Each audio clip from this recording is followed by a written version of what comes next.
Hi everyone, it's Sarah O'Neill from the Mills team, and you can see we're sitting here together, and I'm going to confess right off the bat that this is when we see each other. These monthly meetings are awesome because we actually do sit together and see each other.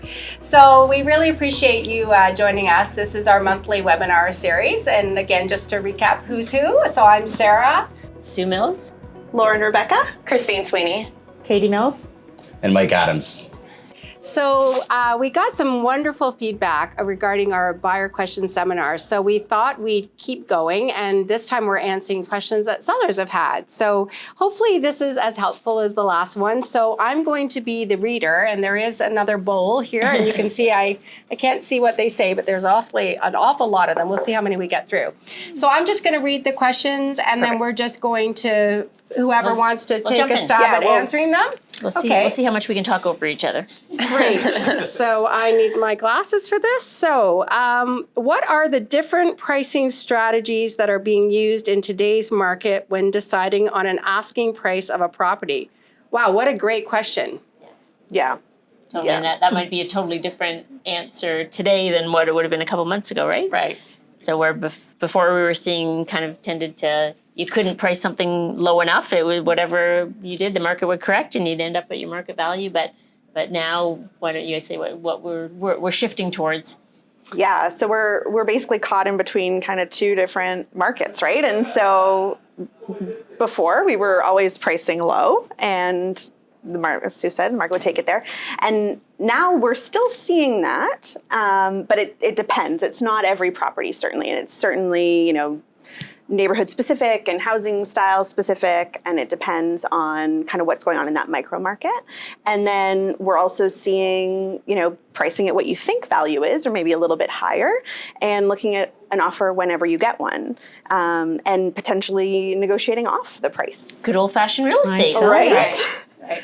But we're not really wanting to mix those strategies in the current market. So either people sort of purposely price low and have an offer date, or they price at market without an offer date. The people that we're seeing other people having troubles are if they are at market value and they set an offer date. Yes. That is not working well right now. And we're definitely seeing people having to correct after the first go round, right? So where they might try that list low strategy and set that offer date, either they're not getting any offers, or they're not getting prices on those offers that they were hoping for, and then they turn around the next day and they're listing it at a much higher price. So there's a lot of confusion. I think we have 3 offers going today, 2 of which have offer dates, I think. And there's 1 offer on each of them. So not our listings, these are for buyers. And then we have another one where the seller came out at value and just said offers anytime. So there's an example where people are still trying the offer date strategy, thinking they're getting multiple offers, but there's only 1 offer in play. And then the flip side being coming out at value, and again, just negotiating like old real estate, which is great. We love negotiating, so that's always fun for us. So interesting, right? You've got the whole, it's definitely an interesting time for sure. Yeah. Yeah. So live examples, we can tell you next time how that works out. Okay, another good one. Should we host an open house? I mean, I'm assuming they mean us, the Mills team. Yeah. Should we host an open house? Well, they're actually fun for us to do now because all through COVID, they weren't allowed. And so now it's actually nice to have that interaction again. So I would say it depends. Often it depends on the property and the area for sure. Sometimes they're more important than others. But I think particularly that first weekend when we're listed, it can be a great way to get that extra traffic. And often agents who are working with their own buyers will also send them to the open house. So. And the open house is much more common for homes versus a condominium, where the condominium might have rules against open houses and they're not able to host them. Yeah. Yeah. And I've always said, like pre-COVID, about why host an open house. And I've always felt very strongly. I mean, you may get the odd buyer that walks in that wasn't planning to buy and walks in and says, oh my gosh, I love this house. And then put an offer in, which is amazing. We love those situations. But the other part of it is it really facilitates the buyer coming back without their realtor. And we had an example this weekend where one of our clients went, we've kind of seen the house a few times, and then the buyer went back for about an hour to the open house to really just solidify in their mind that they really wanted to go, for this house. And it really does facilitate that. And then when we're hosting those open houses, we're the best sellers of those homes. Like, we know those homes inside and out, so we can really help the buyer understand all the nuances and all the best reasons why they should, purchase the property. And from a buyer's perspective, I would just say, like, I've taken buyers through open houses recently just because we were showing and there happened to be an open house at that time. I really like it when the agent's there because I can ask them tons of questions and we can find out all the information and we can tell if there's other interested parties. And Good it's point. been really helpful actually that way. Sometimes too, just, when there aren't enough hours in the day, it's great if you've already shown the property once and then they want to bring their kids or bring their parents. It's just, I think that's often our theory is make it easy for buyers to get into our listings to see it, because if you can't get in to see it, you can't buy it. So true. Yeah. Okay. I think we're doing wonderful. says me. Okay. Do I need to move out while my house is on the market?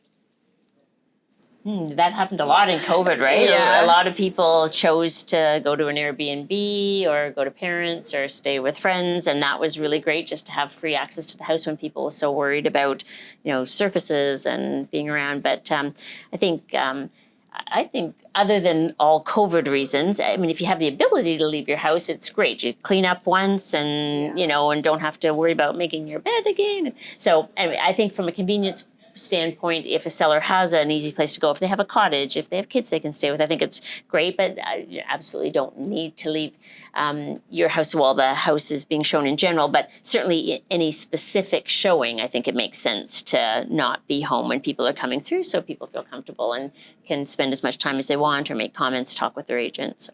And I think it depends how fast the market is moving as well, because again, the stronger the market, the more quickly the property should sell to get the best price. So sometimes it's easier to move out for, 4, 5, 6 days than if it were a slower market or a slower area and it might take 20 or 30 days. That's sometimes harder to leave for. Okay, what items are or are not included in the sale? So a two-part question. What items are or not included in the sale? And I want to take my dining room light fixture with me. Is that possible?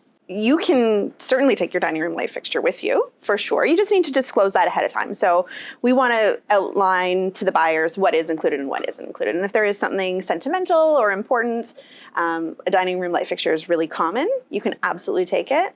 Other things that are fairly common to exclude might be some, a special mirror or built-in shelving or something like that. But most of the times, I would say appliances, most light fixtures, window coverings, those types of things are included in a sale. And I think your point was well taken. Though you just want to be clear, you want everybody to have a clear understanding.